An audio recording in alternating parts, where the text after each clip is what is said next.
Ibu, bapak, saudari, saudara, rekan-rekan muda, dan adik-adik sekalian, dimanapun kalian berada, bertemu kembali dengan saya, Romo Tino SSCC, di dalam catatan Pesiarah.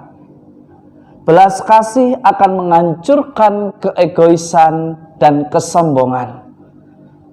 Perselisihan akan menjadi awal kehancuran ketika kita membiarkan perselisihan itu hadir dan merajai kehidupan kita bersama di dalam menggereja. Jangan biarkan perselisihan menghancurkan, tetapi lakukanlah semuanya dengan belas kasih. Sebelum kita mendengarkan permenungan dari catatan Pesiarah, marilah kita membuat tanda kemenangan Kristus. Dalam nama Bapa dan Putera dan Roh Kudus. Amin. Allah Bapa sumber kebijaksanaan, demi kerahiman-Mu yang tak terselami, Engkau berkenan memilih Santo Matius pemungut cukai menjadi rasul-Mu. Semoga dengan pertolongan, teladan, dan doa, kami Kau perkenankan mengikuti Engkau dan berpegang teguh padamu. Demi Kristus Tuhan dan pengantara kami. Amin. Ibu, bapak, saudari, saudara, rekan-rekan muda, dan adik-adik sekalian yang terkasih di dalam Yesus Kristus. Gereja yang hidup atau komunitas serta keluarga yang ada terancam akan hancur jika Anda, saya, serta kita semua membiarkan perselisihan selalu merajai dinamika kehidupan bersama kita. Bahkan perselisihan seringkali memunculkan ajaran, cara pandang, dan kebiasaan-kebiasaan yang sesat, tetapi seolah-olah dianggap sebagai suatu kebenaran. Karena begitu banyak orang berlomba-lomba untuk menjadi orang yang paling benar dan yang lain adalah salah.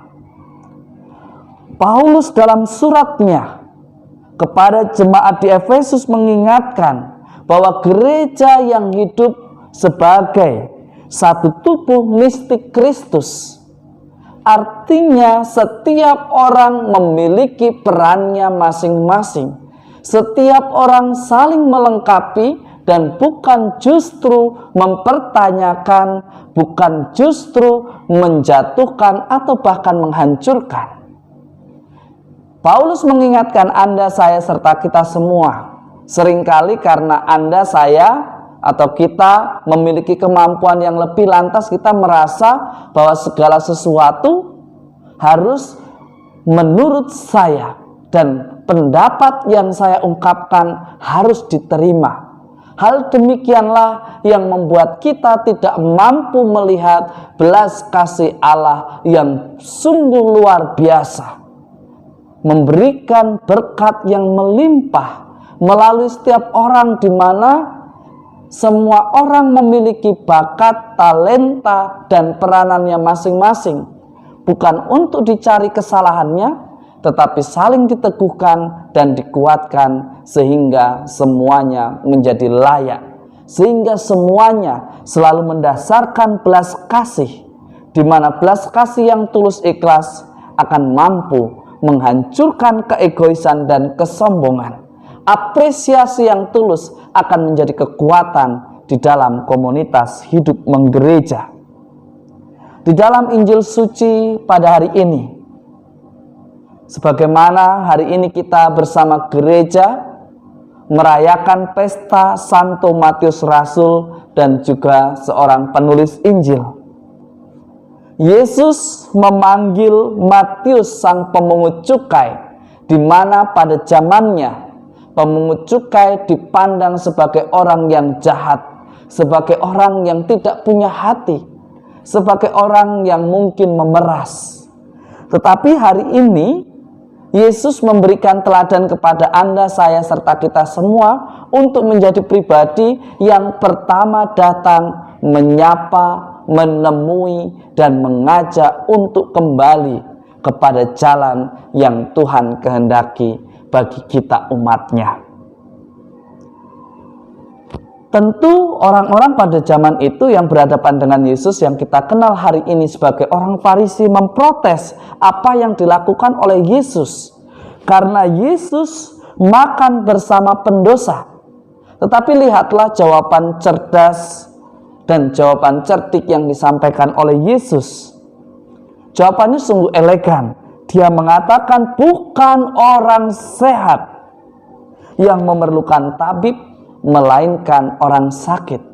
Faktanya, ketika ada orang jatuh, ketika ada orang terkena hukuman, ketika ada orang yang tertangkap basah melakukan sebuah kesalahan, seringkali tanpa sadar kita lupa. Sebagai anak-anak terang, kita ingin melakukan sesuatu yang pertama, padahal itu yang tidak dikehendaki oleh Allah. Lihatlah, seringkali tanpa sadar kita mengunggah sesuatu yang semestinya tidak harus diunggah. Membagikan sesuatu yang mestinya itu adalah konsumsi pribadi bagi orang yang bersangkutan. Tetapi karena ingin dipandang sebagai orang yang pertama dan mau mengatakan bahwa dia ini adalah orang yang bersalah, dia ini adalah orang yang dihukum, lantas kita menjadi pribadi yang tidak bermoral dan tidak mengerti. Hanya karena ingin dijadikan sebagai media atau sebagai orang yang pertama yang memberikan informasi penting. Hanya saja seringkali kita tidak bijaksana. Justru jatuhnya kita lebih mudah menghakimi dengan status WhatsApp kita, dengan menguploadnya sebagai breaking news di dalam media sosial kita. Padahal itu adalah sesuatu yang tidak berkenan. Sebagai orang yang beriman dan yang mengenal Tuhan, mestinya bertanya kepada yang bersangkutan. Jika dimungkinkan dan dimampukan, tolonglah.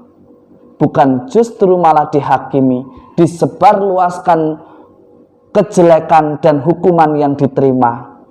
Mestinya kita sebagai orang beriman mendoakan dan berharap kepada Tuhan, semoga pengalaman yang menyakitkan ini membuat orang tersebut menjadi berubah dan memuliakan Tuhan. Lihat pada bagian terakhir, Yesus mengatakan, yang dikehendaki oleh Allah Bapa di surga ialah belas kasih dan bukan persembahan. Karena aku datang bukan untuk memanggil orang benar, melainkan orang berdosa supaya bertobat, supaya ke jalan yang benar. Belas kasih berarti ia datang menunjukkan kesalahannya dan dibantu untuk bangkit dan tidak mengulangi kesalahan yang sama. Bukan justru menjatuhkan, menghakimi seolah-olah kita adalah hakim dan Tuhan yang berhak mewartakan kepada orang banyak.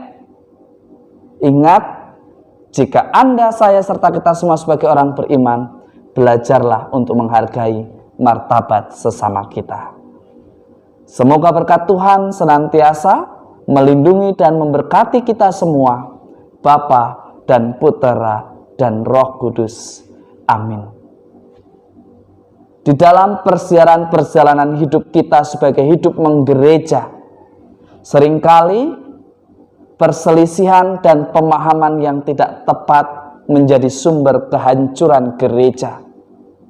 Kesombongan dan keinginan untuk menjadi yang pertama, seringkali kita tidak sadar bahwa apa yang kita lakukan menjatuhkan dan meruntuhkan iman gereja.